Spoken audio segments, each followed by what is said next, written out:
Today I'm going to show you how to string a Chenango Top String in the all-new Warrior NoNoz. Sidewall placement is key here. We're going to start this on the third sidewall hole. And you can see that the third sidewall hole on the NoNoz is a very small one.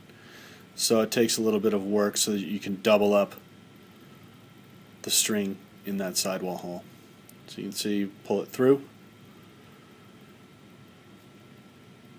You're going to ratchet it down, and now you're going to sneak it underneath between the rolled over diamonds there. So you push it down there, and then you're going to pull it along, and you're going to go to the fourth diamond hole, and this is a 9 diamond top string here to make sure you have maximum tension.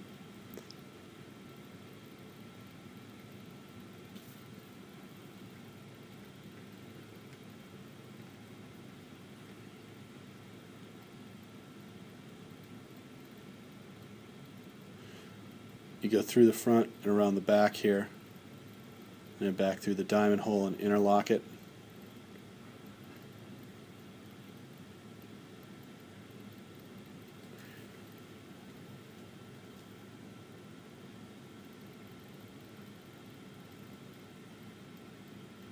And pull that tight. Not all the way tight, and you'll see how we use the technique shortly here. Now you're going to skip a diamond hole, and you're going to go back through and then through the front. Now, one thing we've noted with other stringers, they do the sidewalls first, then they do the Chenengo top string. We've found for our purposes that it's easier to do the top string first, then do the sidewall to make sure that you have maximum tension that you want for that top string. Tension is the key to getting this top string right. If your tension isn't super tight and even, then your pocket's not going to work.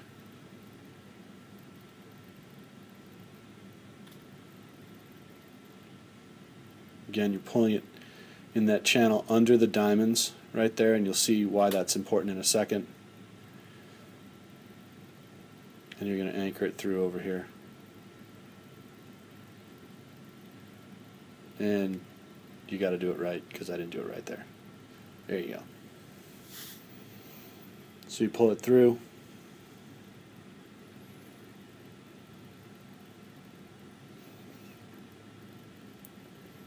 And then you got to make sure it gets in. Again, that's not one of those wider sidewall holes that you have with some of the other heads. That one is just a regular hole, so you really got to work to get that double up through there.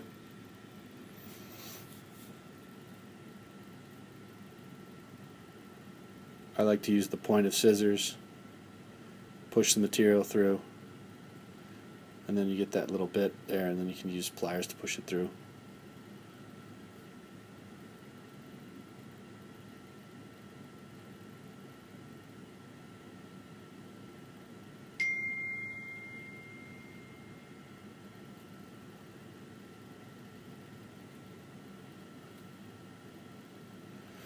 Now, one of the quirks that I have when I do a Chenengo is that I like to knot the end and then pull back through.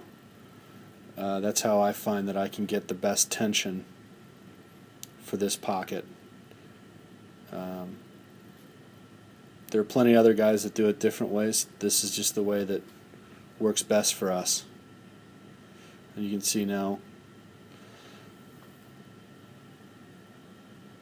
I'm going to ratchet up that string and get the tension that I want,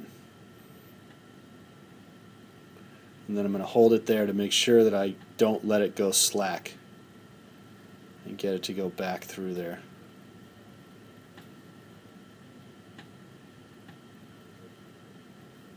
I'm going to pull that side tight as well. You can see you really got to crank down on it to get it nice and even. And then I'm going to hold it in place with one hand and pull through with the other to make sure that I don't lose that tension that I'm creating. And then make sure you get it in that little channel between the diamonds. And you'll see how that comes into play here shortly.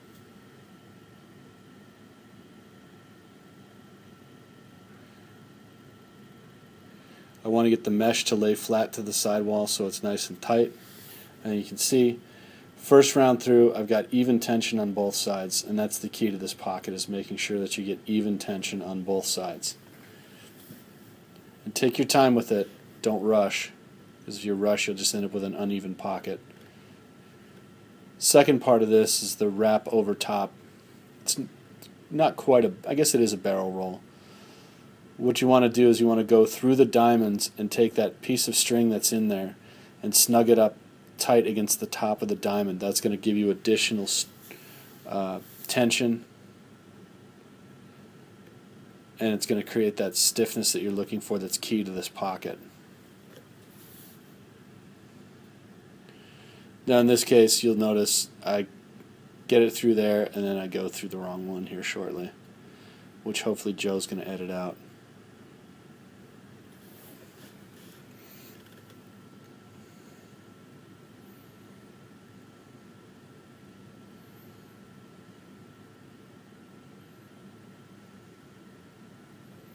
Again, with this one, don't rush. Make sure that you get that string snugged up against the top of the diamond row, because that's going to give you that added stiffness that you really need at the top to make this pocket work correctly.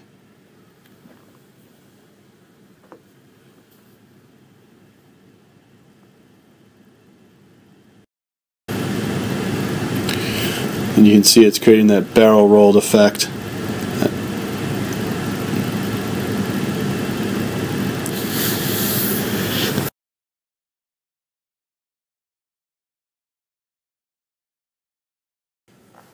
When you get to the top of the Chenengo, where you anchor it to the top is key. So you can see I go through the front diamond here, and then I'm going to wrap around back into that top stringing hole.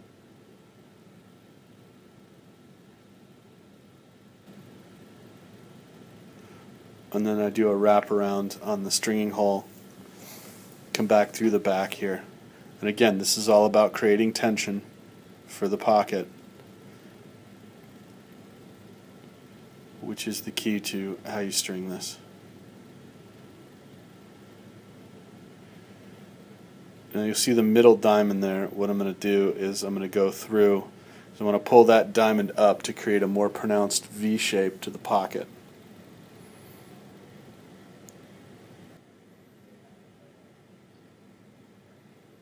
I just got your message.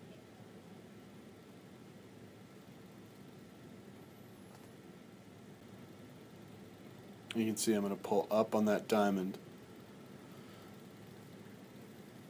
and then I'm going to go through the front of that scoop hole right there, pull it tight, go around. Now when I go back into this side, I'm going to come through the back and barrel roll it so that it matches up with the same twist on both sides.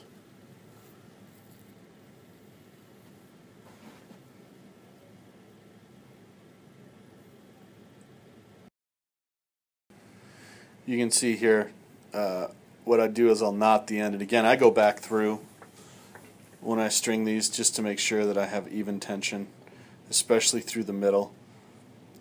If your diamond is a little bit off, then your tension could be a little bit off, and it's with this pocket especially, it's good to be thorough.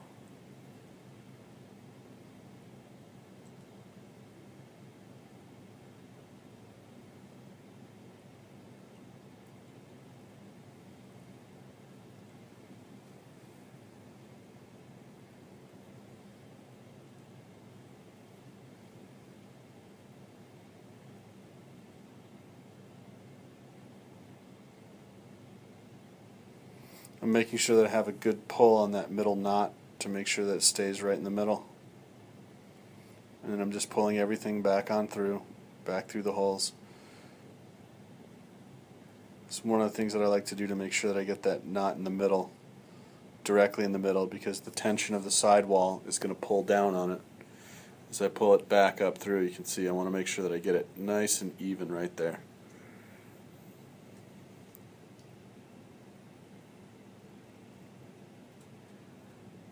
And then you pull it back through. Make sure it's nice and tight. What I like to do is I like to hold the string to the back of the scoop as I'm pulling through so that it doesn't release any of that tension. And in this case, every now and then I'll need to use pliers to make sure that I get that pull around. You can see it's got very firm tension on both sides, and feel it with your thumbs. When you push on it, your thumbs should feel equal pressure. If they don't feel equal pressure, then one side is tighter than the other, and that's going to give you a problem. For the sidewall, I start at one hole above where I did the Chenango and then just pull it down.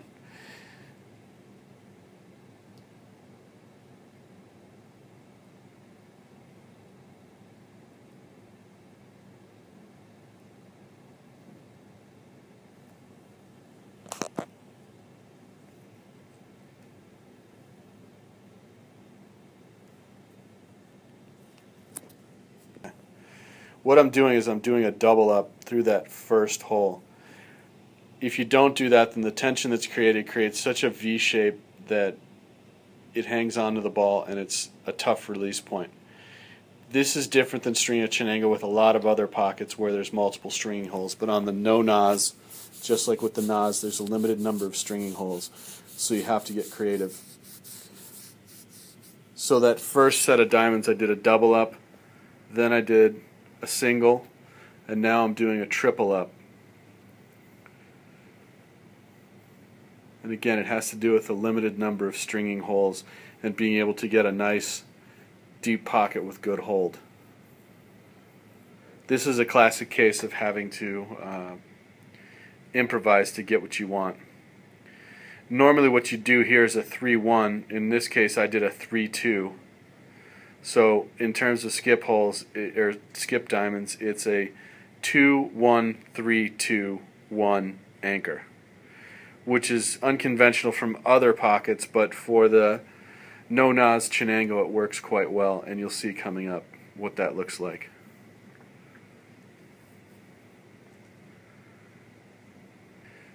And just a little tip, make sure you double knot everything. Remember, you're playing lacrosse, not checkers. Single knots will come undone.